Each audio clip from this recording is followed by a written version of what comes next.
ULTRAKILL is a really good game. Its combat is the best I've seen in an FPS, the character design is really good, and all the locations are really well made. Although, for a game taking place in hell, I've never saw it as scary or terrifying in any way. I know it's not supposed to be scary, but I feel like it would work thematically, given that hell is a pretty scary place.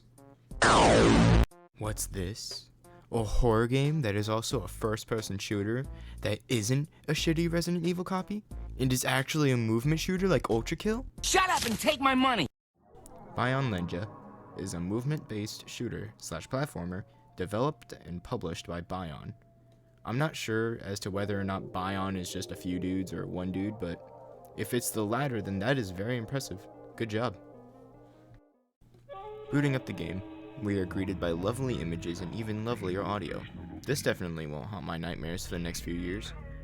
Also, this menu made me question whether or not I had dyslexia, just wanted to throw that out there. We are then greeted by a lovely and very kissable face, along with some backstory.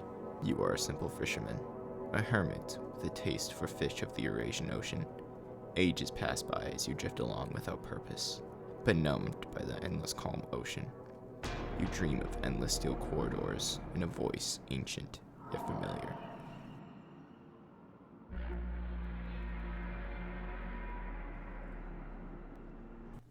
After turning up the sensitivity a bit, we fondle 3 balls and find a computer talking about a grenade launcher.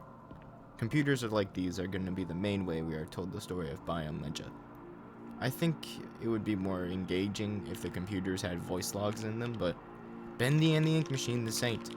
So I guess I'll just have to rely on my 3rd grade reading skills to figure out what the heck is going on. Anyways, we shoot a bunch of bowling pins in the face with our grenade launcher and find this poor little robot slumped against the corner, shooting him in the face with no remorse. Getting paranoid walking down a long hallway, we get introduced to the movement of this game, bunny hopping, or bee hopping. Now, let me be clear, the movement in this game is great, but if you are having problems adapting or learning the movement of this game, then you better learn fast, or else Daddy Bion is gonna punish you by having you die over and over again in the same section until you, his little bitch, learns to get good. We then learn we can gain momentum and speed by moving in a snake-like pattern while jumping, which was super difficult for me to learn, but after an hour or so, I get the hang of it. Finally escaping that godforsaken tutorial, we get some crazy exposition. Your tiny boat is nowhere to be seen, thanks to a sudden underwater explosion throwing you off board. You wake up on an offshore facility, seemingly vacant. It appears to extend to the ocean floor and beyond. A presence inside your mind is beckoning you to venture forth. Welcome to the Bion Corporation.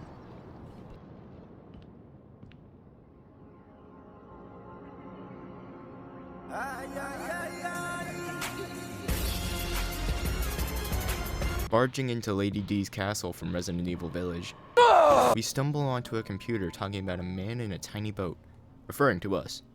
Obviously, the corporation knew about us, but why didn't they tell us to go away or shoo us off? Do they know something about us that we don't? Anyway, fondling a ball overlooking the surface of the corporation, a giant hole opens up in the ground, so we jump inside without a second thought. Meandering around for a bit, we come across the logistics sector, which will act as sort of a level hub for us for the rest of the game. Then, we get introduced to the B-Hop training course. I don't like the B-Hop training course. I understand that B-hopping is the most important part of the game, but at this point in the game, I barely knew how to B-hop, so let's just say I was getting a little agitated due to my own incompetence. Although, I gotta say, once you get good at B-hopping, you can get some serious speed seriously fast. Never in my life had I felt so weak and powerful at the same time. I also like how, if you get some speed, you can launch yourself into the stratosphere. Useful if you want to skip some sections, or if you want to open up your own space program. Katy Perry, who? After that Get Air obstacle course, we pick up a key card. This introduces us to the gameplay loop of Bion. B-hop, parkour, grab keycard, repeat. It's not a terrible gameplay loop. It could be worse. Boris and the Dark Survival, anyone? Using the keycard, we open up a safe that houses a giant fossil, telling us to take his blade, severing our left arm in place of the London Handshaker 9000. Now this thing is freaking awesome. You can jump super high with it if you strike the ground. It can help you climb up walls, and you can kill these Moai creatures with it. Also, a technique I used throughout this playthrough really helped me out on my journey through the Bion Corporation. I call it the pirouette. If you hold spacebar, D, and W on your keyboard while spinning to your right, you can get some crazy momentum, helping to easily b-hop almost anywhere and everywhere your heart desires. Ballerina lessons aside, we grab our level 2 keycard and book it to a door, and get jump scared by a Slenderman, along with some Easter Island heads while we make our way to the.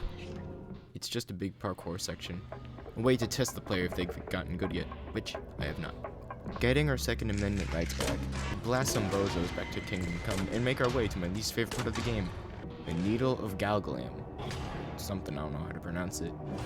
The parkour is fine, but ascending the needle is rather difficult, especially somewhere near the top. You gotta jump diagonally upward to get to the level above you. I got so frustrated, I threw myself off the needle and started again from the bottom, finally grabbing the level 3 keycard at the top. After believing I can fly and touch the sky, I made it to the geothermic baleen array, where I learned a new trick, ass blasting.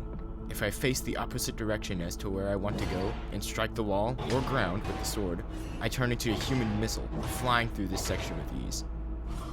Going down a mysterious hallway, we make it to the reverse engineering laboratory, where a giant robot that this computer calls AU3 Messiah sits, not moving. This room made me wonder as to why this corporation made robots like these. What was threatening them or the human race? Or did they find these while excavating the ocean floor? I don't know. And that is probably the scariest thing about this game. The fear of the unknown. What enemy is lurking around the corner? What is that noise? Why is the fossil speaking to us? What happened to the Bion Corporation? After burying those questions deep within my ass, I get into a boss fight against the field god. The best way to beat this guy is to pretend to be one of those monkeys from the Happy Monkey Circle meme while penetrating him with a sword. You'll win, trust me. Then, we get a cool cutscene of our character looking cool as always. Then, we find another fossil that tells us the laws of physics will bend to our will, as he gives us the Paradox Boost ability, allowing us to dash or float wherever we're facing. Let me tell you, Paradox Boost is the coolest name for anything ever. Bion knows how to make basic abilities sound awesome.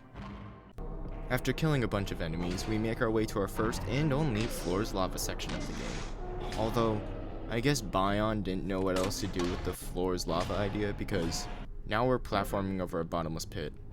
Yay. After that, we finally grab our level 5 keycard and book it to another safe, entering the Radiotech sector. Here, we have to platform on some big black balls and enter an anti-fossil field, losing access to our Blade and Paradox Boost.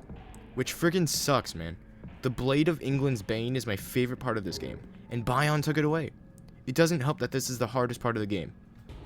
You have to platform on a bunch of squares, differing in size and distance from one another, meaning that if you can't pirouette or b-hop perfectly, then you fall to your death, and have to start the whole thing over again. Thankfully, I make it past the Hall of Nightmares, and see this tall, dark figure standing in the distance. Who is this mysterious creature? I don't know, because that's the whole game. We are teleported to this, I want to say test arena, with a note from the developer. Thanks for playing my game. More sectors/content coming soon. So, what do I think of the game? I think it's pretty fucking good. The atmosphere and level design is spot on, and the character design for the protagonist is scary, in a cool way, you know? Although, it isn't perfect. Mainly the combat. The combat doesn't suck, far from it. I just wish we had some more options at our disposal, other than poke and shoot. Maybe for the sword, if you hold down the sword attack button, then the sword can charge up a horizontal slash that can hit multiple enemies or something. Or more options for guns.